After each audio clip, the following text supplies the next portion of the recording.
গত ১৬ বছরে ৬০০ বাংলাদেশিকে হত্যা করেছে বিএসএফ। দ্বিপক্ষীয় চুক্তি তোয়াক্কা করছে না দিল্লি। অভিমত বিশ্লেষকদের, নত যেন পররাষ্ট্রনীতিকে দায়ী।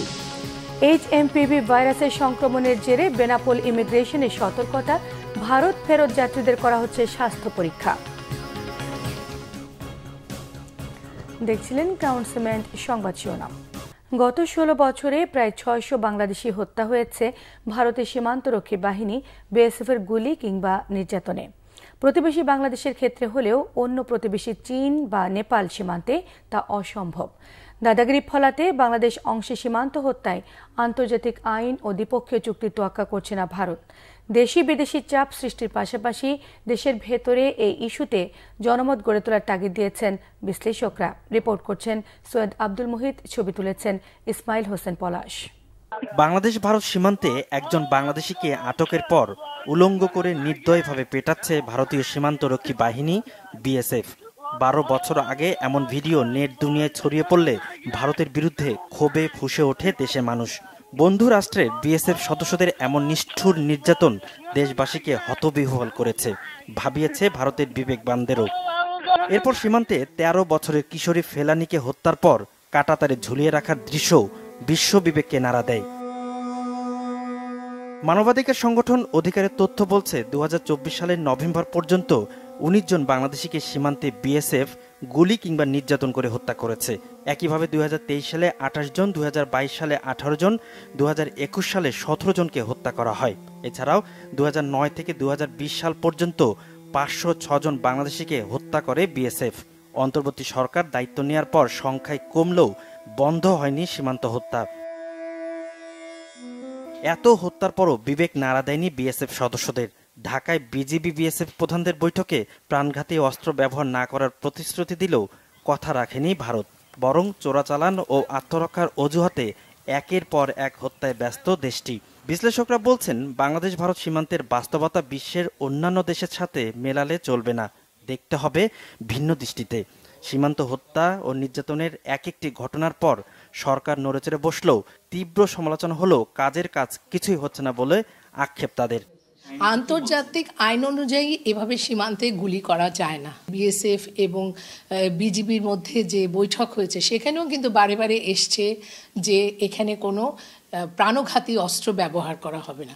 কিন্তু বিএসএফ সব কিছু মানে কোনো নিয়মের, কানুনের, আইনের তোয়াক্কা না করে তারা ক্রমাগতভাবে বাংলাদেশিদের হত্যা করে চলেছে। একের উপর থেকে নির্দেশ না, এটা একেবারে গ্রাউন্ড লেভেলে যে করছে সে পার পেয়ে যাচ্ছে। কাঠামোগত পরিবর্তন করতে পারেনি, যেটা ভারত এবং চীন যেটা পরিবর্তন করেছে ৯৬-তে, যে ২ কিলোমিটারের মধ্যে কোনো অস্ত্র আনবে না, এটাও আমরা করতে পারিনি। সেখানে করার পিছনে যেই জনমত তৈরি করা, সেটা আমরা তৈরি করতে পারিনি।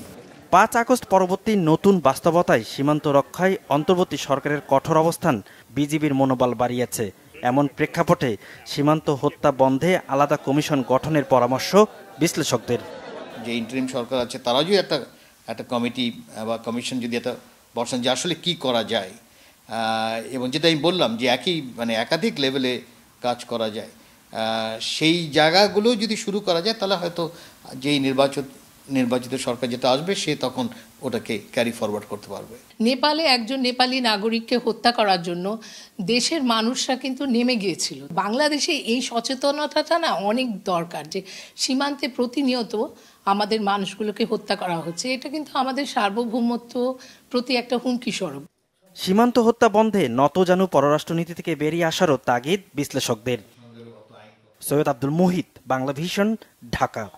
ভারতে হিউম্যান মেটানিউমো ভাইরাস এইচএমপিভি সংক্রমণের জেরে বাংলাদেশের বেনাপোল ইমিগ্রেশনে সতর্কতা জারি করা হয়েছে। করোনার মতো মারাত্মক এই ভাইরাস ঠেকাতে মাস্ক পরা সহ যাত্রীদের স্বাস্থ্য পরীক্ষা করা হচ্ছে। বেনাপোল প্রতিনিধি নুরুজ্জামান লিটনের তথ্য ছবি নিয়ে থাকছে ডেস্ক রিপোর্ট। চীন, জাপান ও ভারত সহ বিশ্বের বিভিন্ন দেশে ব্যাপকভাবে ছড়িয়েছে করোনার মতো মারাত্মক হিউম্যান মেটানিউমো ভাইরাস এইচএমপিভি। বাংলাদেশে নতুন এই ভাইরাসের সংক্রমণ রোধে সতর্ক স্বাস্থ্য বিভাগ। বেনাপোল শহরের ইমিগ্রেশনে জারি করা হয়েছে সতর্কতা। ভারত ফেরত যাত্রীদের পরীক্ষা করছে স্বাস্থ্য বিভাগের একটি টিম। আমি ইন্ডিয়া থেকে আসছি, ওখানে পড়াশোনা করি, বাংলাদেশে বেড়াতে এসেছি। এখানে বেনাপোল বর্ডার থেকে ইমিগ্রেশন সেন্টার থেকে আমাকে থার্মাল স্ক্যানার দিয়ে চেক করা হয়েছে।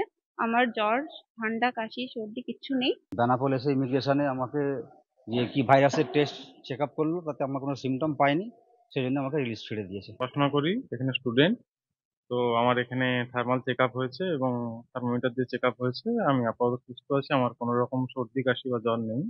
মাস্ক পরা, নিরাপদ দূরত্বে অবস্থান, সর্দি, কাশি ও জ্বর থাকলে চিকিৎসকের পরামর্শ নেওয়ার অনুরোধ করছে স্বাস্থ্য বিভাগ। ভাইরাস এটা আমাদের পার্শ্ববর্তী দেশ ভারতে আক্রান্ত হয়েছে। আমরা বেনাপোল ইমিগ্রেশন স্বাস্থ্য বিভাগ অত্যন্ত সতর্ক অবস্থায় আছি এবং প্রত্যেকটা যাত্রীকে আমরা স্ক্যানিং করতেছি। এখন পর্যন্ত আমরা কোনো রোগী এখানে শনাক্ত করিনি বা পাইনি। 2 বা তার বেশি মানুষের মধ্যে সরাসরি সংযোগের মাধ্যমে এই ভাইরাসটি ছড়াতে পারে। জ্বর, কাশি, শ্বাসকষ্টের মতো ঠান্ডার সমস্যা ভাইরাসটির প্রাথমিক লক্ষণ। সংক্রমণের তীব্রতা ব্রঙ্কাইটিস, নিউমোনিয়া, অ্যাজমার মতো জটিলতা সৃষ্টি করে মহামারীর আকার নিতে পারে। হাম, কলেরা বা স্কাবিসের মতো 11টি রোগ রয়েছে এই মহামারীর তালিকায়। Bangla vision news desk. সারা দেশে আবারও বেড়েছে শীতের দাপট। 10 জেলায় বইছে মৃদু শৈত্যপ্রবাহ। কুয়াশার সঙ্গে উত্তরের হিমেল বাতাসে পঞ্চগড়ে হাড় কাঁপানো শীত। চলছে মাঝারি শৈত্যপ্রবাহ। সকাল 9টায় তেঁতুলিয়ায় সর্বনিম্ন তাপমাত্রা রেকর্ড করা হয়েছে 8.2 ডিগ্রি সেলসিয়াস। এতে চরম দুর্ভোগে পড়েছেন কাজে যোগ দেয়া খেটে খাওয়া সাধারণ মানুষ। শীত বস্ত্রের অভাবে মানবেতর জীবনযাপন করছেন হতভাগ্যরা। চুয়াডাঙ্গায় অব্যাহত রয়েছে মৃদু শৈত্যপ্রবাহ। ঘন কুয়াশা এবং হিমেল হাওয়ায় বিপর্যস্ত জনজীবন। নষ্ট হচ্ছে ধানের বীজতলা। এতে বড় আবাদি লক্ষ্যমাত্রা অর্জন নিয়ে শঙ্কা দেখা দিয়েছে। হাসপাতালে বাড়ছে শীতজনিত রোগীর সংখ্যা। তাদের মধ্যে শিশু এবং বয়স্কদের সংখ্যাই বেশি। এই ছিল এখনকার মতো। পরের সংবাদ সকাল 11টায় দেখার আমন্ত্রণ রইল। এছাড়া বাংলা ভিশন সংবাদ ও সংবাদ সংশ্লিষ্ট অনুষ্ঠান দেখতে ভিজিট করুন www.bbnews24.com, facebook.com/banglavishnewsে সাবস্ক্রাইব করুন, youtube.com/banglavishnewsে। সঙ্গে থাকায় সবাইকে ধন্যবাদ।